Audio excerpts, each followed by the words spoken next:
ঐতিহ্যবাহী পুতুল নাচ।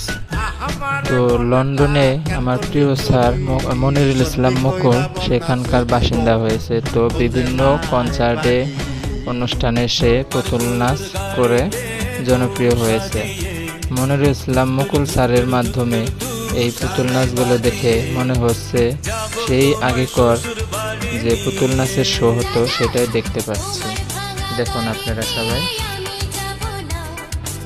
কত সুন্দর পুতুল নাচ, মনে হয় অরিজিনাল পুতুল। ধন্যবাদ জানাই আমার প্রিয় স্যার মনিরুল ইসলাম মুকুল স্যারকে।